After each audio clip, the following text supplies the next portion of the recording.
fallacies, enigmas, building up the people, tearing down stigmas, clothed with a purpose. When life tries to wear on me, pray and read the word, but I still go to therapy.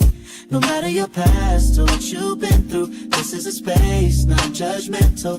We got some things to get into. I got my mind and on my meds. No matter your past or what you've been through, this is a space, not judgmental. We got some things to get into. I got my mind and on my mental. Mind and my mental. Mind and my mental. Mind and my mental health. Mind and my mental. Mind and my mental. Mind and my mental health.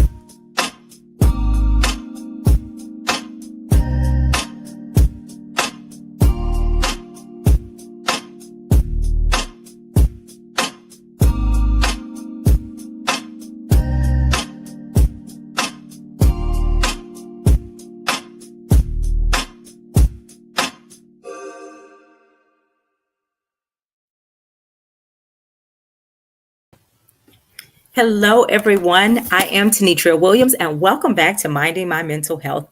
I'm so excited to have you guys. You know what I want you to do if you have watched me before. I would like you to hashtag live. Let me know where you are watching from. And if you're watching the replay, you'll know you're watching the replay because it won't have live at the top. But hashtag replay. Again, let me know where you are watching from. I also want you to do me a huge favor and tag this video, share this video to your page, to your story, share it with friends, tag friends and family, so that we can get started. I'm actually going to do that myself because I want us to have an amazing broadcast today. I'm ready for us to really learn and grow together. Today, we're doing something that we've done before many times, but we're going to have another Q&A session today. I love the Q&As because it allows people to ask their specific questions, maybe about a topic that we haven't talked about or that we're not talking about that week. And so the Q&A really just allows people to, get involved in all of that stuff. So I appreciate this Q&A time. I'm going to give people a few moments to jump on because I don't want to just get rolling. And in case people had their questions submitted, I want them to have the opportunity to jump on and join us today. Okay. So again, if you're watching, hashtag live and let me know where you are watching from. I'm going to share this one more place. All right.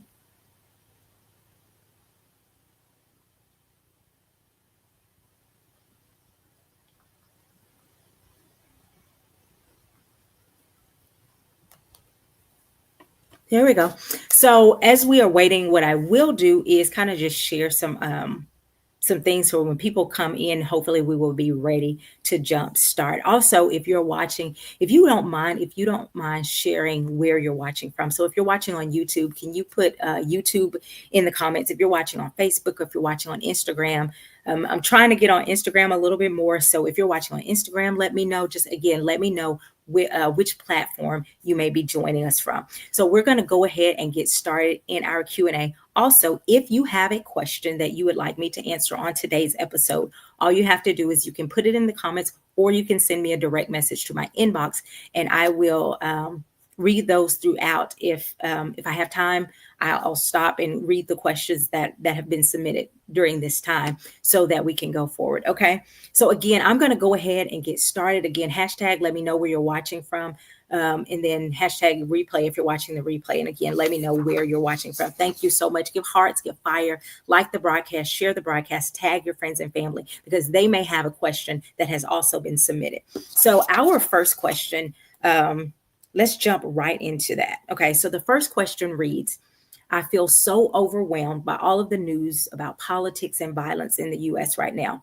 How do I stay informed without feeling anxious all the time? First of all, excellent question. And I promise you, you are not the only person that is dealing with that particular question. I've actually talked about this very question, this very issue in many of my sessions, and have had to find a balance for my own self. So again, thank you, whoever submitted that question. Thank you. And let's continue. So the first question again is, how do I stay informed with politics and everything that's going on in the world without being overwhelmed with so much stuff coming at us?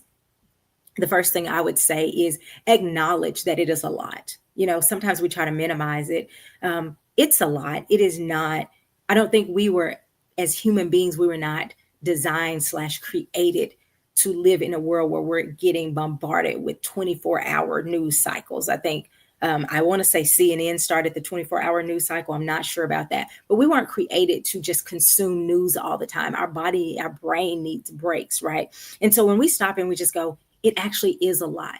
That allows us to have a little bit more of compassion for ourselves. Thank you for tagging people. That allows us to have more compassion for ourselves when it does feel overwhelming. Have the people that are here today, have you had sometimes where you're feeling overwhelmed by all of the media and all of the news and all of the violence that's going on? Of course, many of us have. So again, first acknowledge that it actually is a lot so that you can stop this idea that you're supposed to be up on every breaking news. Some news we need to know, some news is simply a distraction, and you need to be able to distinguish, hey, is this something that is going to affect my life directly? Is this something that I can do anything about, or am I just going to be angry and not be able to change something, right? And so looking at the importance of, again, what can I actually change, and how do I apply this information to my life? And if it's something that I can't really apply to my life, maybe at least at this time, I may not want to consume that. The next thing, though, is to limit your exposure to all of that news, setting time limits. So I know a lot of people watch the news, or they're scrolling news stories at nighttime before bed, and it affects their sleeping, right? And so I would tell people, have a cutoff with, even if you're saying, I want to watch the news, I want to be informed, that's fine. But have a cutoff time to say, okay, after this point, I'm not going to be consuming this much news. Why? Because that's going to affect my my sleeping. The other thing is to remember how you get your news. So for example, you can read the news instead of watching it. And I know that may seem like a small thing, but reading it allows you to get the information without all the additional commentary of, oh my gosh, this is the worst thing ever. And then you get into the name calling, and you can feel, sometimes if you've ever watched some of the news, you can feel the anxiety from the reporters, right? And I don't mean just your local news. I'm talking about your CNNs, your Foxes. They are giving their commentary, and their commentary is often filled with anxiety, filled with fear, filled with a lot of sense of urgency. We've got to get up right now, right? And so that can rub off on you. So if you're reading it, you get to take in the information, and then you can walk away from it without all of the extra commentary. Okay, so again, limiting how much news you consume. You may say, I'm going to read this story one time. I'm not going to watch the people's commentary. I'm not going to watch it over and over and over again, because ultimately what it's doing is creating a deeper sense of anxiety. You already have the information. Now it's up to you to decide.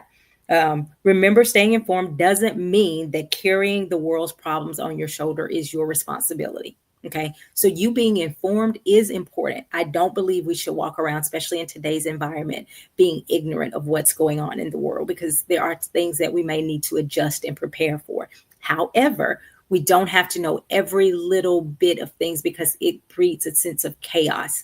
And so you don't want to live that anxious life. So again, I would say limit the time that you're taking in the news.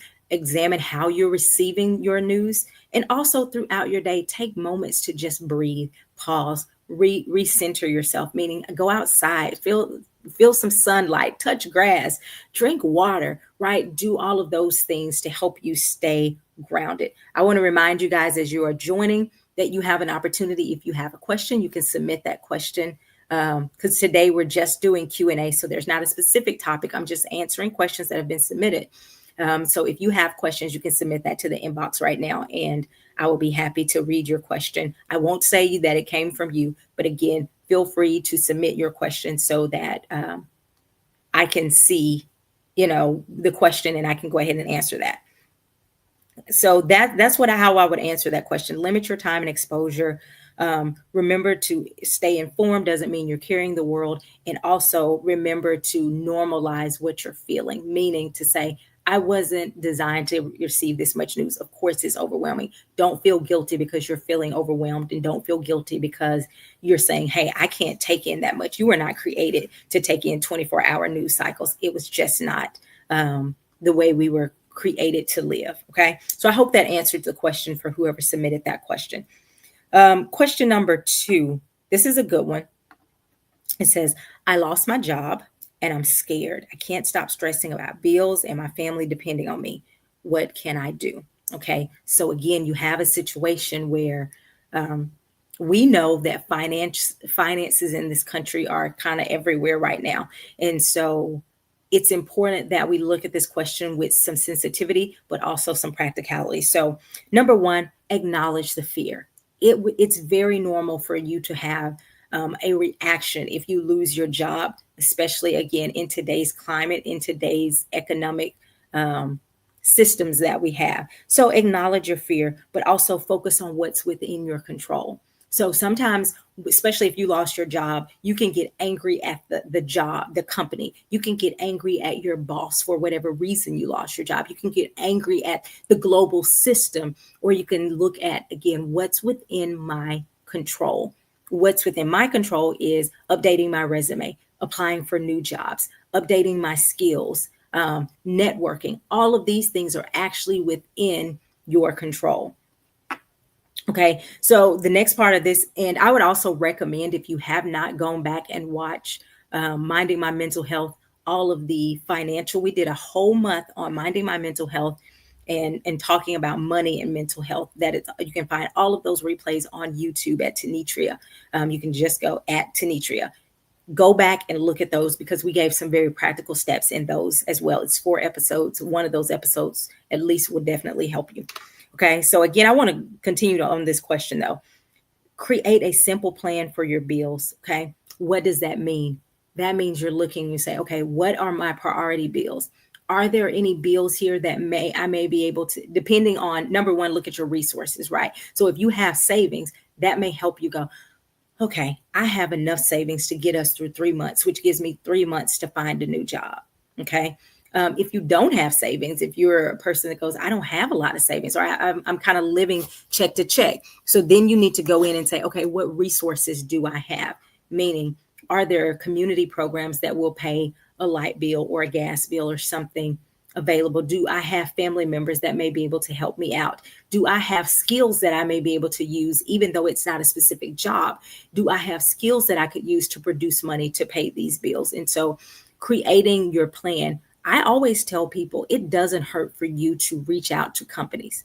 Now, we understand that many companies are very, very cutthroat and they don't care. They just want their money. But there are companies who still have a sense of humanity, and you can call and say, hey, this thing happened. I need an extension here. I need extra time to be able to pay this bill. Now, that doesn't necessarily mean you're going to have forever, but it can relieve a little bit of that stress and that pressure off of you if you are feeling like these bills are due next week and I don't have it and I don't have income coming in.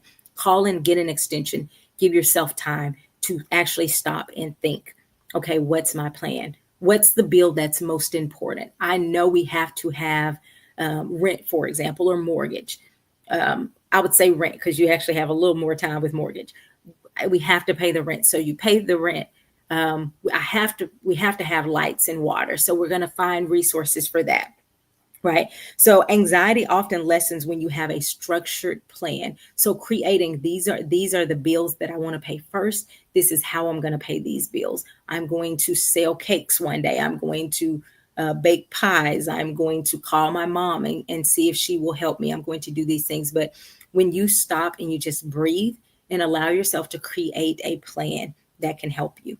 Again, it may be that you're getting a job that you don't necessarily love that allows you to pay those bills.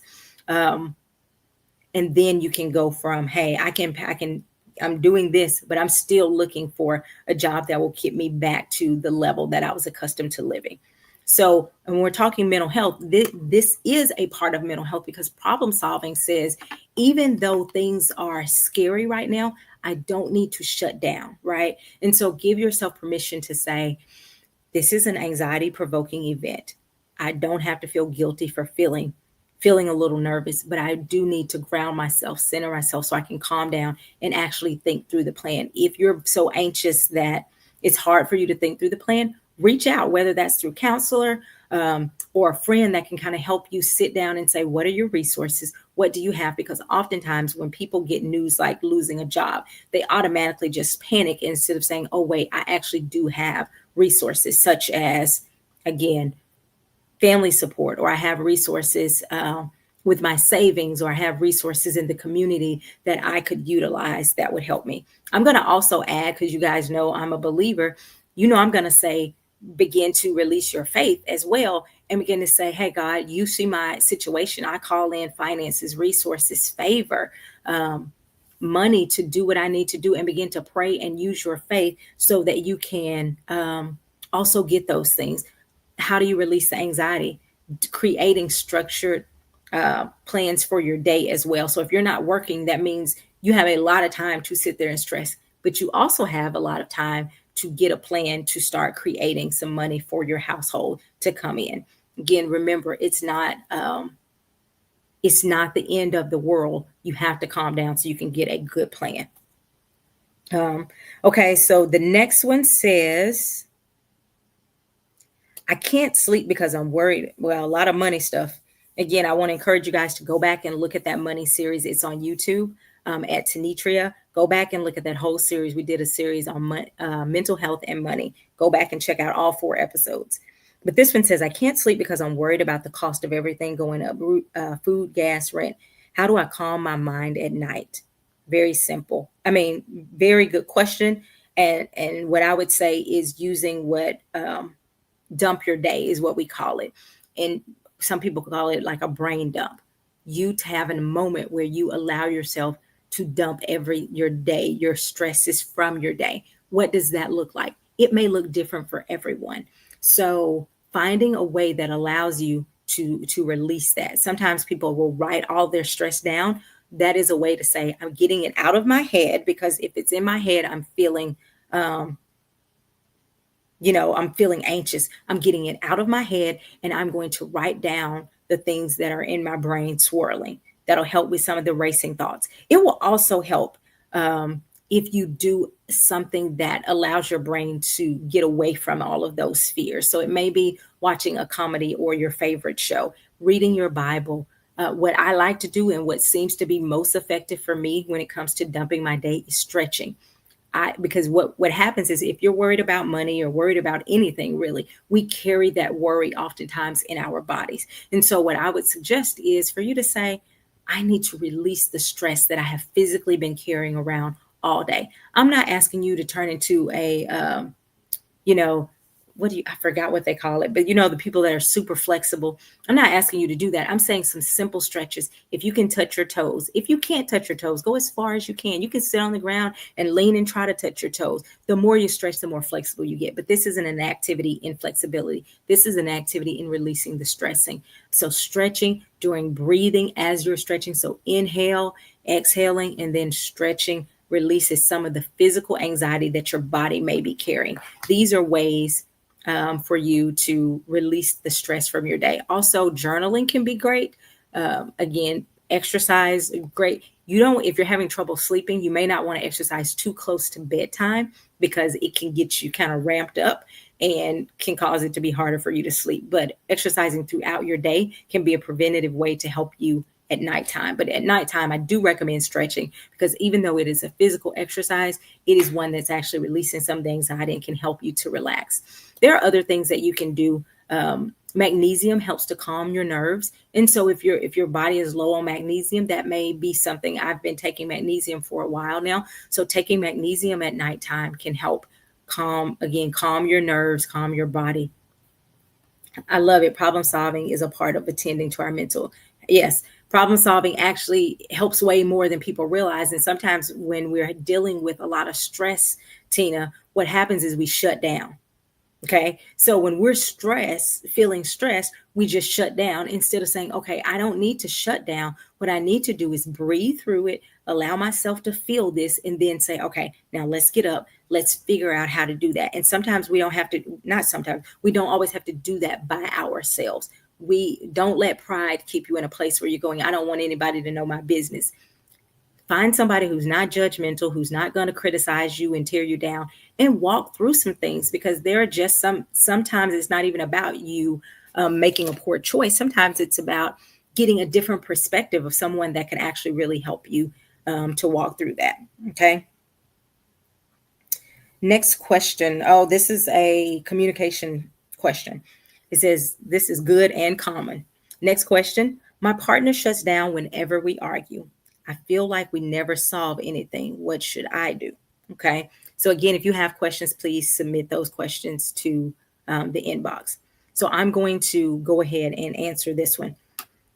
Shutting down is oftentimes a nervous system response, which means that person is, when we talk about fight or flight, when that person feels anxious or feels like they're about to be attacked or things are about to get intense, they are probably more of the either flight or freeze person. They shut down. They desperately want to avoid conflict. Okay. So what happens is oftentimes you have that other person who feels like it's personal. They're shutting down because they don't want to work through it. They don't care about our relationship. And that's just not always an accurate interpretation of what's going on. Sometimes, again, they are caught in the fight, flight, or freeze response. So if they're shutting down, remember that it's a nervous system response and it's not necessarily rejection. Approach them calmly. And you can even just express, hey, I see that you're overwhelmed. I see you're shutting down. I see you're overwhelmed. That's not my intention. Let me know when you're feeling better to talk. Now, I can already hear people saying they never come back. Even if I tell them we can take a break, they never come back. What you can do is take a little break if that'll work. But setting ground rules for conflict to reduce the shutdown helps. Now, this is what people don't understand. You actually have to be so intentional for relationships to be healthy and to work and to function long term. Many couples do not have any rules or regulations as to how they deal with conflict. And so conflict may start, the issue itself may be small, but the conflict literally may lead to a war.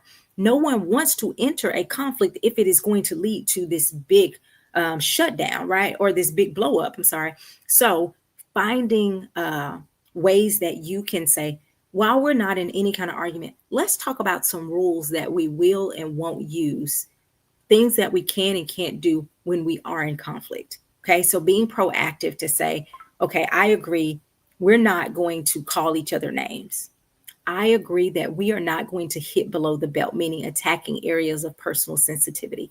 I agree that I'm not going to yell and berate you. I agree that there won't be any physical aggression. I agree. Like, what are we doing? We are establishing how we as a couple navigate conflict, doing that not in the middle of conflict, because then your emotions are high. You want to do that on the front end. So if you and your spouse are in a good place right now, hey, tonight I want to talk about what are the best ways to communicate. People do not have enough conversations about their communication. So if you've noticed that your partner shuts down, you could ask them again, not in the middle of them being shut down. Say, hey, I've noticed there's often a shutdown. I don't want that. But I also don't want you to feel attacked or feel like you can't talk. So what is the best way? And this is, you're asking your partner, what is the best way that I could communicate with you to help you to feel safe so that you wouldn't feel the need to shut down? Okay. I'm going to say that again. Ask your partner, what is the best way that I can communicate with you so that you feel safe and you don't feel the need to shut down? That doesn't mean they won't, but it opens the door for a greater needed conversation, because sometimes it may say, your tone is always so disrespectful. That's why I shut down. So if you could text me or if you could email me, that would be better. Oh, I can do that. They may say, it's your facial expressions and your nonverbals, the way when you're rolling your eyes, or when you're doing this, or when you seem aggressive in some way, or you do. Okay, so if I don't do that, will you avoid shutting down? Yes. Do you agree to practice not shutting down if I agree not to do these behaviors? What are you doing? You are working out in real time how we resolve conflict. Most of us don't recognize how much from our parents we bring into our communication styles. So we are either trying to do the exact opposite of our parents, or we're repeating cycles that we've seen from our parents, right? And so those two people may not have come from the same type of background. And so one person may see conflict as, hey, we're just discussing, it's not a big deal. The other person may go, no, in my family, when there is conflict, there actually may be physical aggression. And so they have a reason that they're shutting down, because they are trying with all their might to avoid anything like that.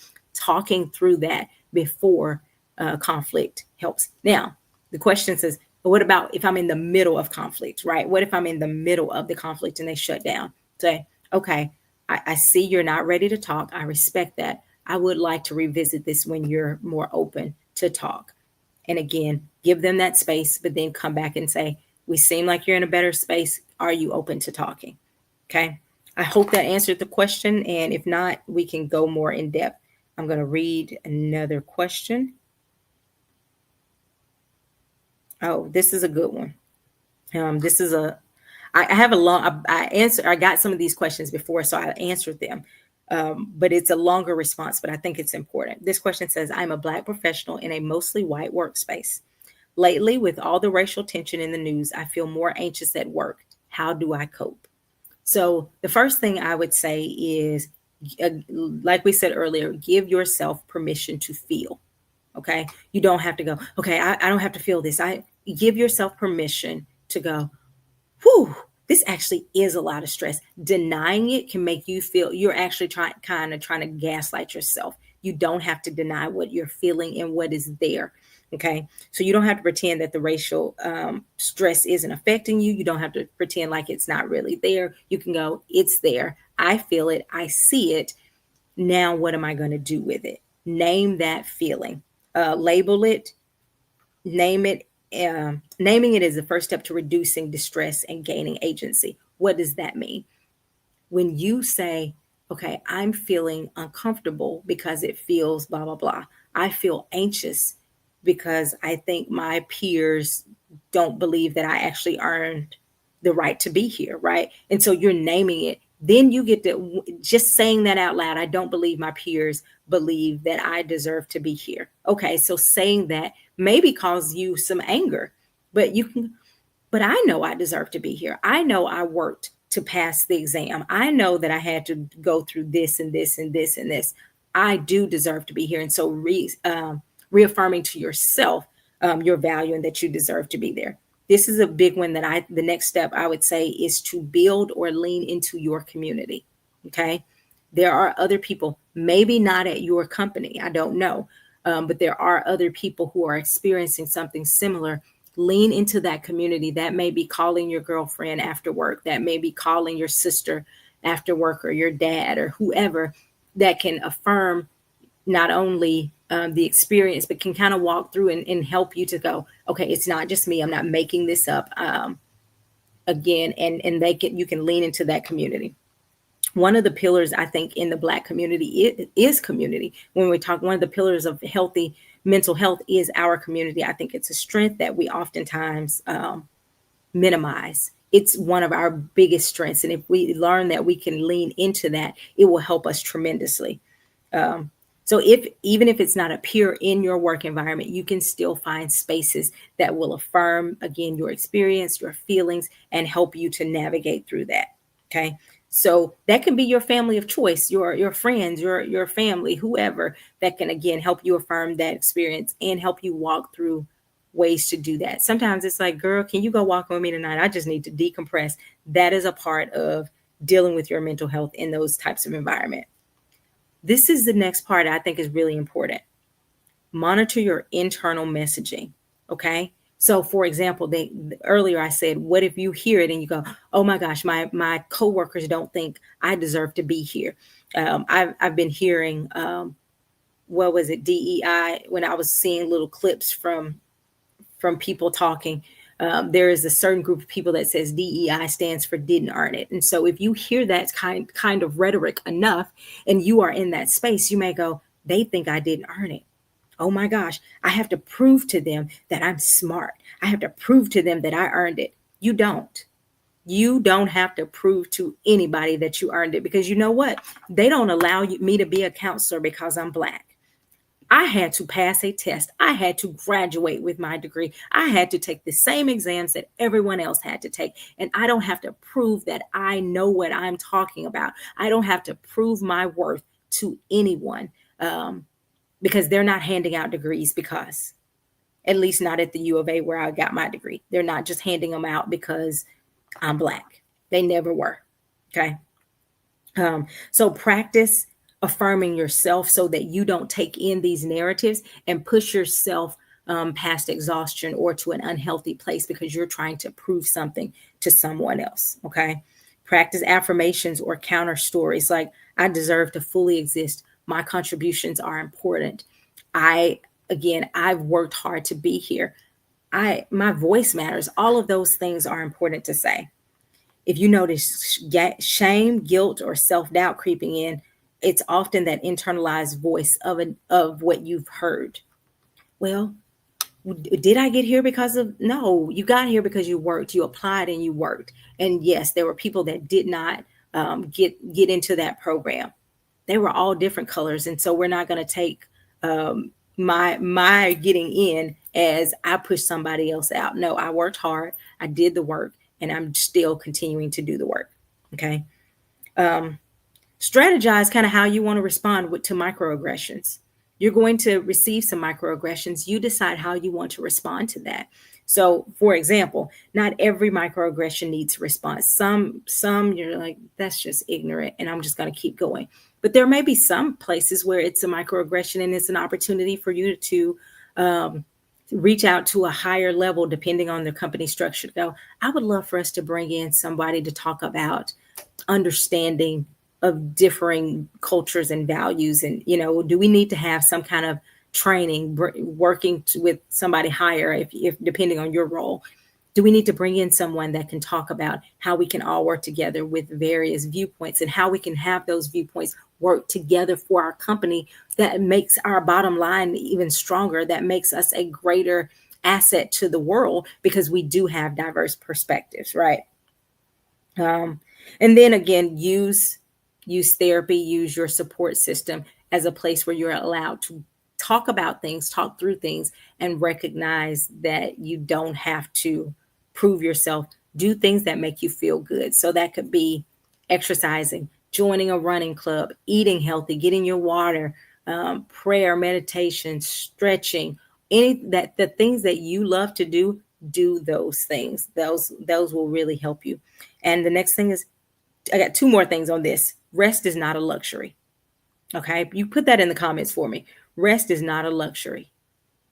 It's a necessity. And it's really, if you think about it, it's so powerful because you give yourself permission in spite of all the craziness that's going on in the world. Go, I'm actually going to rest.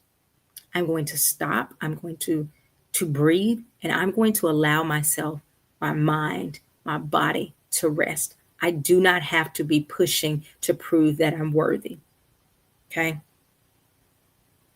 And then I tell people this all the time. If you've heard me a lot, you know this. I'll say, what are your wins for today? Count your wins every day. Track your wins. Make it a priority to celebrate those wins. What are your wins for today? It may be, I didn't take on that extra project because I was trying to prove that I was good enough or that I wasn't lazy. I said, no, I don't have time for that. And I spent time with my family and I enjoyed it. Or I drank my water goal for today. If my goal was a gallon or a half a gallon or whatever, I did that goal.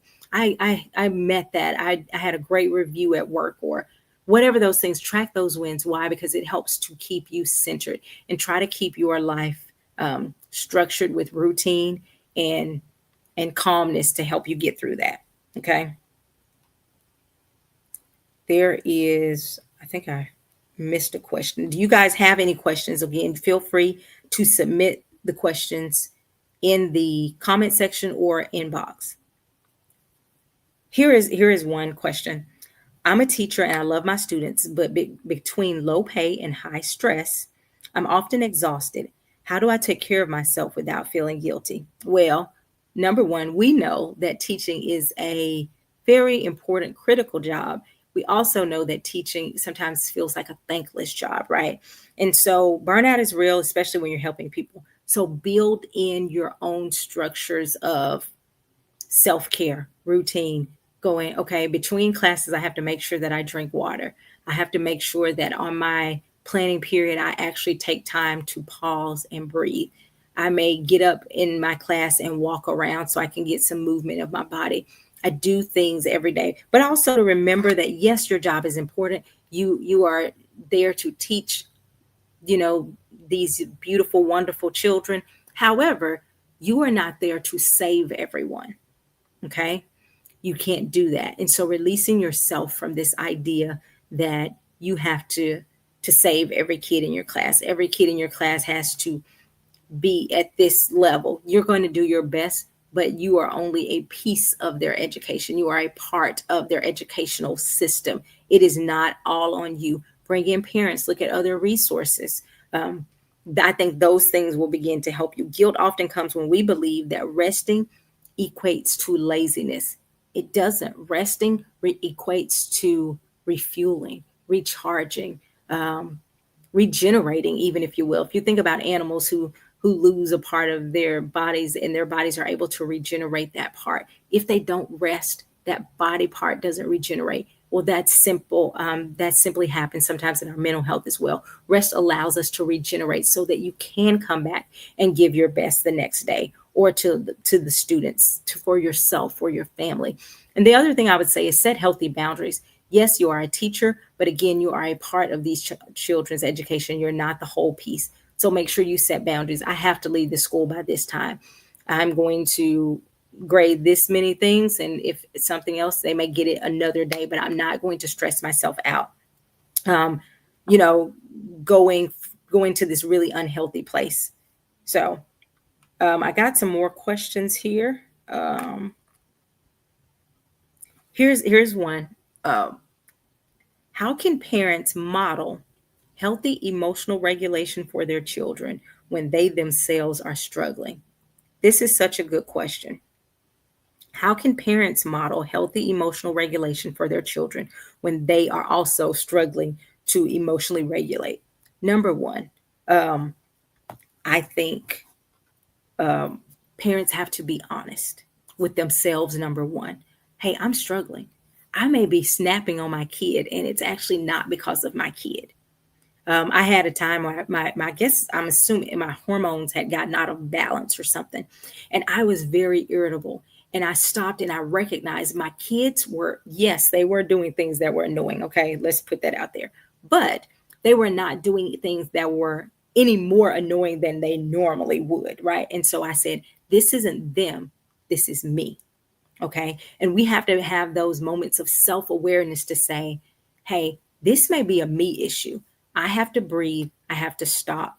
And then you actually can walk yourself and your children through it. You can say, this behavior, like when you're screaming, it's a lot right now for mommy. So you actually walk them through by modeling for them as you're calming yourself, helping them to calm. There's a term called co-regulation.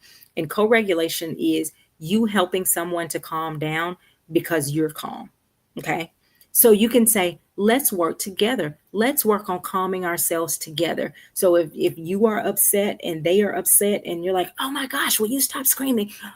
Okay, look. Okay, hold my hand. We're both going to breathe. We're both going to calm down, right? And you walk them through and you say, Mom, now what I will say is you always want to model taking responsibility. Mommy got upset and it's not okay for me to be rude to you or to be mean or whatever, right? You acknowledge those things. You also say, So because mommy's feeling upset, she needs to calm down, or mommy needs to take a break. So we're going to set this timer for 5 minutes. You're going to sit here. I'm going to sit here, and we're going to breathe together. Or we can hold hands if they want to hold your hand, or those types of things, right? So what you're doing is you're helping yourself while you're helping them. You don't have to be perfect. And I think that's important to understand. Sometimes parents feel like, well, I've blown it. Let's just, what's the point? You don't have to be perfect. What you want to do is to be honest and keep working at it. You know what? Mommy got mad and she yelled, and then she got mad because you yelled. Well, neither one of us need to be yelling, and I'm sorry for yelling. The next time, this is what we're going to do. You can create, just like we talked about earlier about like walking through things. You can create a plan. We are talking financially creating plans. Okay, the next time we get upset, what do you think we could do? Well, I think I'm going to go in my room for 5 minutes, and you can stay in your room for 5 minutes, and we both can come out and we can talk about it. Or we can go to our corners and we can color. One of the things is, I think it's important, if you find out what works for your children, can actually help them, because you can suggest, hey, coloring usually helps. I know for Brielle, that was something that I learned pretty early on, that coloring was something that, even though she wouldn't always want to do it when she was upset, if she would actually start doing it, it would usually calm her down quite a bit and pretty quickly. And so I would say, coloring usually helps you. I'm going to leave your coloring here, all of your stuff to color, and I'm going to go into this room. And if you want to color, you can color. Or I may even say, I'm going to be in the kitchen coloring. You can come and color too, right? What are you doing? You're giving them the language. You're also showing them how to model their own emotional regulation. Okay. Let's see. Got some more questions here.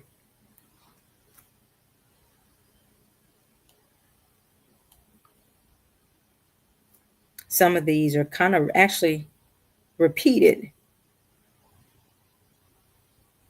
Okay, here is one. In marriage, what's the difference between healthy vulnerability and emotionally overloading your spouse? That's good. Okay. So, what is the difference between healthy vulnerability and emotionally overloading your spouse? Well, I think some of that actually depends on the actual couple, right? And so there are certain people that may have more capacity to hear your vulnerability, and it doesn't necessarily throw them off, right? There may be other people that don't have that capacity. I'm glad you guys created a behavior plan, because it does matter, and I'm glad that's working. So let's go back to this emotionally between healthy vulnerability and emotionally overloading. So you sometimes you can look at your partner and go, oh, that's too much for them, but I still need to get it out.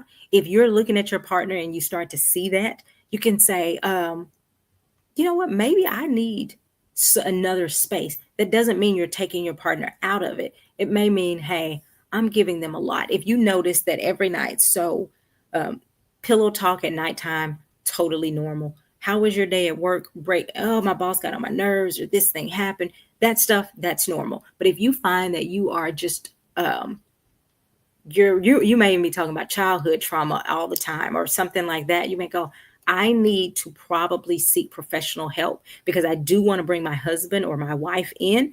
However, I want to make sure that I, again, am not overloading them. So how do you tell the difference is how they respond, right? If they kind of shut down, it may be too much. You can actually just ask them, are you overwhelmed with what I'm sharing?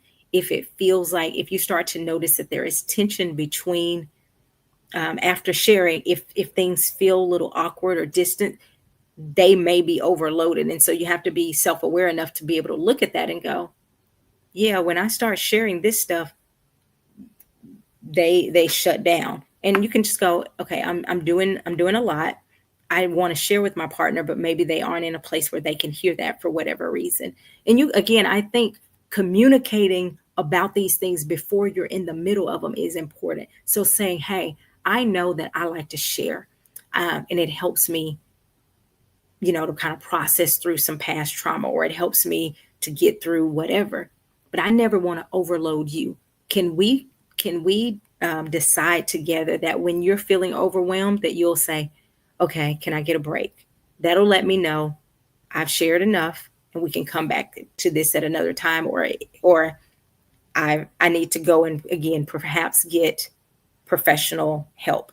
There are people all the time, obviously, that come in and talk about things with me that they don't necessarily talk with their partner about. Sometimes they talk with things with me in counseling, which gives them the capacity to talk to their partner without so much unresolved stuff. So they're able to resolve a lot of things in therapy. And then they can wrap that story or share that story in a more concise, emotionally controlled way with their partner, even if it has nothing to do with their partner. Because I do know there are couples all the time that says, I tell my husband or my wife, or my girlfriend, my boyfriend, whoever, I tell them what we talk about in therapy. Well, they can do that. I can't necessarily share all these things, right? But what you can do is to say, great, that's your right to share. But you've now been able to process your thinking, challenge your thinking, look at what's healthy and what's not healthy. And that will help, I think, to distinguish oversharing and from healthy vulnerability. Okay. And then if you never share, that's the other thing. If you don't have any vulnerability, there is no sharing of your feelings and your emotions. That may be an issue too, where you need to go to therapy with like, hey, I'm actually not telling anything that hurts my feelings. I don't tell my spouse any of my emotional stuff. That probably means you are somewhere emotionally stuck, and it's okay to go to therapy and learn how to be open and how to share. Okay. Okay. How can churches and community leaders reduce shame around counseling and create spaces where people feel safe to ask for help? Um, First, I think church and community leaders have to buy into it themselves. Most people are not going to push an idea that they don't believe. So, excuse me, I think community leaders need to be open to the idea that counseling can help. Counseling can be a great tool for their congregation. Therapy can be another avenue, and it's not in opposition to the Word of God. It's not in opposition to their beliefs. Now, here's what I will say. I think counselors and pastors or leaders in church and community can get together and say, hey, we want to refer our people to somebody, but we don't want to refer them to just anybody. We want somebody who's going to point them back to the Word of God. Wonderful.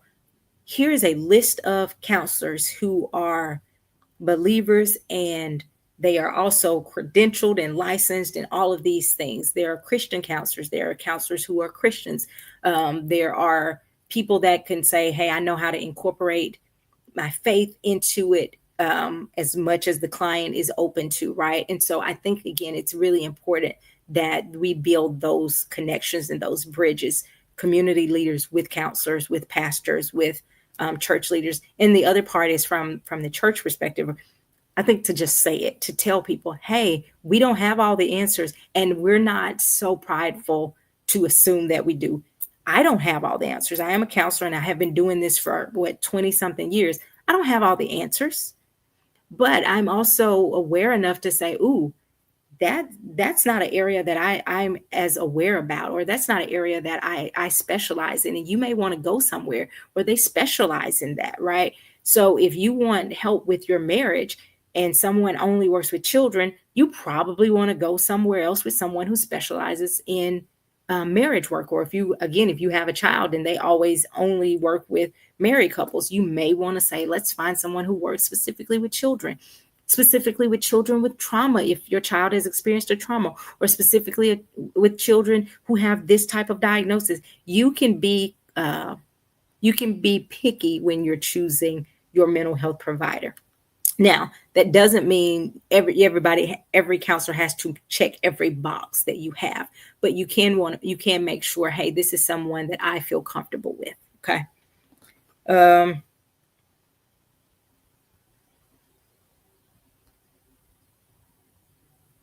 Okay, some of these I think we've already covered. I want to make sure.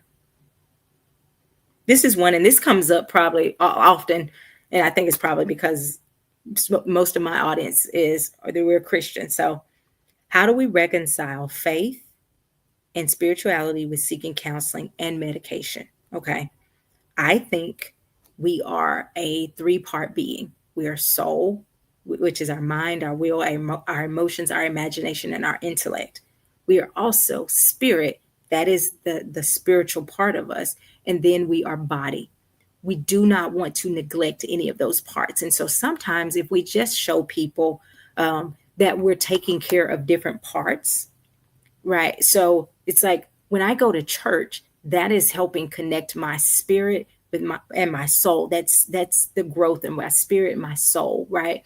When I go to the doctor, that's working with the body. Now, also, these things are all tied together: your spirit, your soul, your body. So you can do things to help your mental health that help your physical health. You can do things that help your physical health that help your mental health. For example, walking is one of the things that helps me mentally, probably more than most other things. So it's a physical act that actually helps my mental health. A physical act can help your mental health. Mental health act can help your physical health. So if you're so stressed and you learn how to relax your body, and you learn skills and techniques to relax your body, it can release some of the stress and the pain and inflammation in your physical body, right? And so tying all these things together can help us to reconcile that we are not opposing to each other. We can actually be complementary to each other. Learning, I've seen people's mental health change because they change their diet. I've seen people's mental health change because they begin to be active in the way the mental fog started to clear up and go away when they changed their diet. And so I think as long as we stop saying, hey, you either are a Christian or you go to counseling, you go, no, church helps me build my spirit man up. Church helps me to deal with my soul issues. Counseling helps to deal with my soul issues, especially if I have a counselor that's in line with what I'm being taught at my church. These things can help us to realize that we're actually a team and we're not against each other. Okay. Does anyone have any questions? I was trying to see if I have any more that have come into my inbox or anything. We talked about a lot of different things today, so I do again want to make sure that we covered all of them. Let me go right back to where I was keep some of the other ones that we talked about. That question. Oh, one more. I've been through a lot of loss this year. People keep saying be strong and it will be okay, but I just feel tired and sad. Is that normal? Yep, that's the short answer. Um, Grief is not a weakness. It's love for our people, that sometimes we're not really sure what to do with those emotions. Grief can be heavy, and grief is not always there. They call it the stages of grief, and so it's denial, I think, anger, depression. What is it? Denial, bargaining. So I think it's denial, bargaining, anger, depression, acceptance. Okay. Well, that research was actually done on people with terminal, like long-term chronic illness. So when they did that research, it was on people who had, time to bargain and deny and come to this place of acceptance. Well, what happens if someone passes away in a car accident and you didn't have time to go through those stages, and those stages aren't linear anyways. But again, I'm saying that to say some of the research doesn't seem to really apply to every situation. And so what I would tell people is that grief is not linear, and it is also not it doesn't have to be this forever bondage either. And so sometimes people have to just stop and allow themselves again to feel it and to process. But the other thing, I actually have some clients who are dealing with a lot of grief right now. And one of the things that I try to tell them is they are holding themselves to the same expectation as if they had not just experienced significant loss in their life. So they're like, I should be doing this and I should be doing that. And you know what? You can give yourself permission to just rest for a while, or say, hey, I'm still going to do these things, but I give myself permission to take breaks and to to experience this. I read one of the best things that I ever read when I was pregnant was that when you were pregnant, I forgot which trimester it was. It may have been through the whole pregnancy. I don't remember, but I remember reading in the book what to expect when you're pregnant. And it says when you're pregnant, it's like doing everything that everyone else is doing, except you're walking up a hill or walking up an incline or a mountain or something. That helped me because I would say, well, I didn't do anything strenuous, but I'm so tired. And it was like, oh, but I'm growing a whole human being in my body. Well, take that with grief. You're doing everything that everyone else is doing, but you have a heavy weight on your back. And so what I would tell you is to give yourself permission, but also recognize you can give yourself permission to grieve and to be happy as well, because sometimes people get stuck in grief because they feel like if they're not still in this down space that that they're not honoring their loved ones, and that's also not true. Most people's loved ones would say, I want you to live, I want you to experience a good life even when I'm not here. So remember that it doesn't have to be, I have to be all sad, I have to be all happy. You can have the gamut of emotions and not being stuck in grief, but recognizing research shows that even quote unquote regular grief, it can take up to a year for things to kind of feel semi-normal depending on your relationship to the person who passed away. And so again, don't rush the process thinking I should not cry anymore. It's been 6 months. Yeah, it may be a year and you still may cry. That doesn't mean that you're unhealthy. That means you can cry and you say, I sure do miss Papa. I sure do miss so-and-so. I sure do miss my uncle, my cousin, my whoever. But I'm okay. And I can process through that. And of course, I'm always recommending get some counseling if you need to process through if there's some guilt that you may have had as it relates to those relationships, if there is some regret you may have, or thoughts that you're having that's leading to you feeling kind of out of whack for a bit. So again, I think those things are important that you recognize. You're not crazy. Nothing's wrong with you. It's just grief. And grief is a part of life, and we learn to deal with it, and we can deal with it in a healthy way. Okay. Again, any more questions before we wrap up? Thank y'all for sticking with me. Okay, I don't see any questions coming through. I hope I didn't miss any.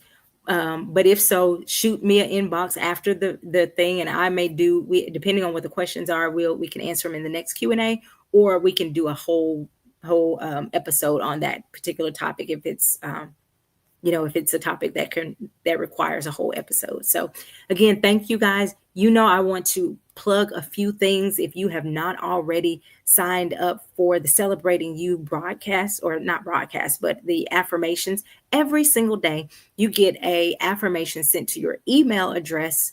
And it is an affirmation. It's asking you what God says about that affirmation to you that day. It's a great way to set the tone for your day.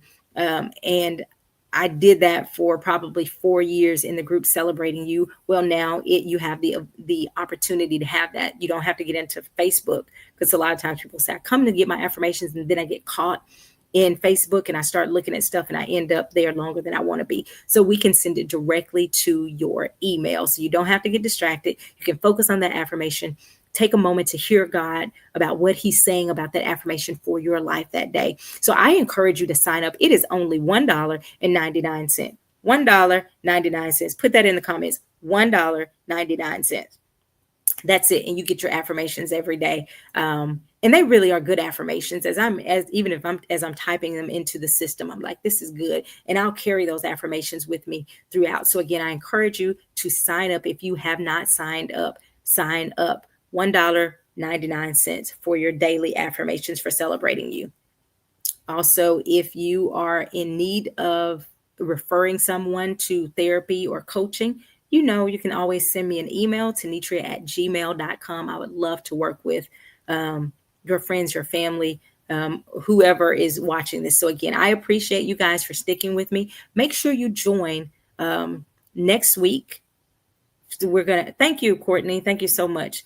Again, if you have any questions, let me know any topics that you want to hear about, or that you're feeling like I need to learn more about this particular topic. Let me know, and we'll see if that's something that fits our platform that we could do for you. Thank you so much. If you have not subscribed to my YouTube page, go to YouTube and subscribe. It's at Tenitria. I try to keep things really simple. At Tenitria on YouTube, and subscribe over there. I would love to reach 1,000 people really soon. So I appreciate you guys. I love you, and I will see you back here next week. Bye-bye.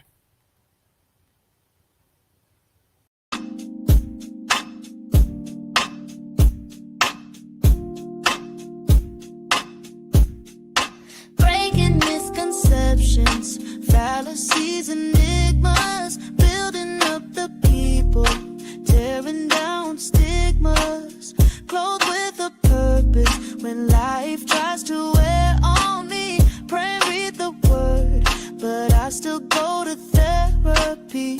No matter your past or what you've been through, this is a space, not judgmental. We got some things to get into. I got my mind in on my meds. No matter your past or what you've been through, this is a space, not judgmental. We got some things to get into. I got my mind in on my mental. Mind in my mental. Mind in my mental. Mind in my mental health.